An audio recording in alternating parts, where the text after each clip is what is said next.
and now I'm not, I guess. Or Yeah, sure. Mike, really, I really appreciate the question. Thank you so much. So first of all, yes, if you are, I mean, if you're a baptized Catholic and been received into the church, communing member of the Catholic Church, of course you're Catholic.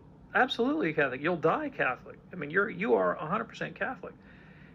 These are extraordinary times, and out of concern for the common good, with concern over the pandemic and so forth, some bishops have suspended the obligation to attend Sunday Mass and have taken other steps to try to preserve people from infection, which is a reasonable precaution to make. And it's a tragedy in the life of the faithful who are alienated from some of the sacraments because of that, and it renders their church participation far more difficult. But let's put things in historical perspective. I mean, there have been periods of history, particularly under persecution. We're not under persecution like this, but there have been periods of time when Catholics have been deprived of the sacraments for hundreds of years. I mean, I'm thinking about Japan after the expulsion of the Catholics in the 16th century, when we had several centuries where Catholic lay faithful in Japan had only baptism, right? Because they could baptize their own children and teach them the creed and the Lord's Prayer, but no mass, no priests, no confession, no scriptures, no liturgy, no nothing, under pain of death, and really had to keep the thing on the down low, very secret. Otherwise, they would have been put to death by the government. They didn't lose their Catholic identity even all those centuries, and so this is mild in comparison to what we're, putting up with today. It's very mild compared to that. And so I'll talk to you in a minute about how you should think about how can I, engage the Catholic faith and live my life with generosity in these extraordinary times.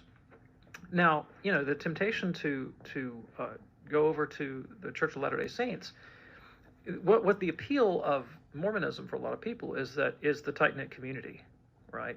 And a lot of visible uniformity in the practice of the faith and their confession of their doctrines. And I mean, I understand that. It's a big appeal for a lot of pretty churches and, well-edged lawns and, nice-looking suits and pretty kids. And they put on a fine show, really. But can they deliver what they promise? Can they deliver what they promise? Because the Mormon Church makes some pretty extraordinary claims about itself and about the rest of the world.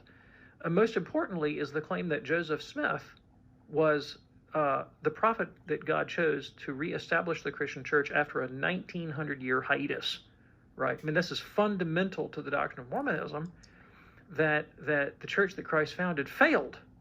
That more or less ceased to exist for 1900 years, only to be resurrected by Joseph Smith.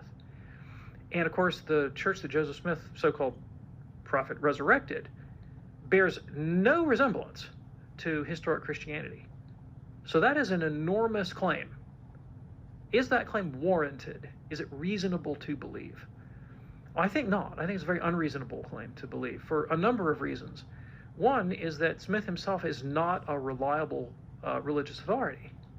Oliver Huntington, 1881, was a contemporary of Joseph Smith who took down some of Smith's lesser-known beliefs and teachings. Among them were the following. This is something that Joseph Smith believed, and I am quoting: "The inhabitants of the moon are of a more uniform size than the inhabitants of the earth, being about 6 feet in height, and they dress very much like the Quaker style, and are quite general in style or the one fashion of dress. They live to be very old, coming generally near 1,000 years." So, Joseph Smith, among other things, believed that there were moon people who dressed like Quakers, were of uniform height, and lived 1,000 years. I submit that that is manifestly false. There are no moon people. Joseph Smith was wrong. He was wrong about other things, too.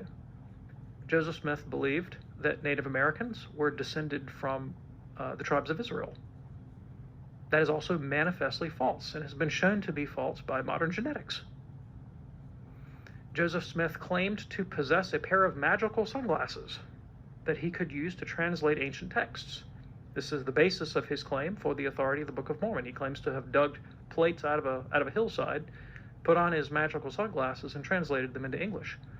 The same magical sunglasses allegedly enabled him to translate an Egyptian papyrus into English, which, if memory serves me correct, goes into the Mormon Book of the Doctrines and the Covenants, which Smith claimed was a testament of Abraham and gives a sort of secret history of the patriarch.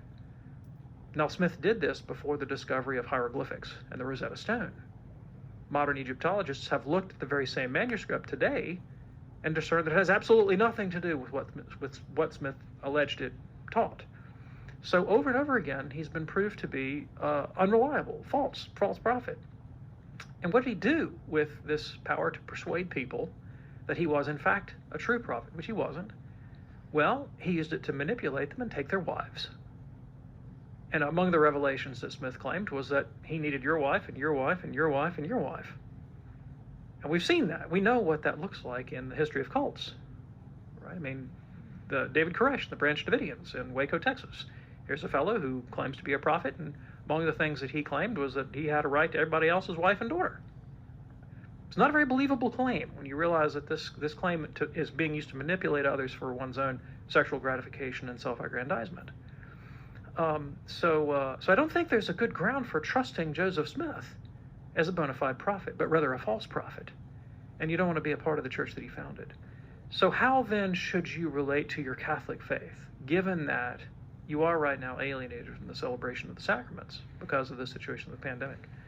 Well, first of all, you retain your self-understanding as a Catholic, right? That you are connected to Christ through the sacraments and the 2,000-year history of the church.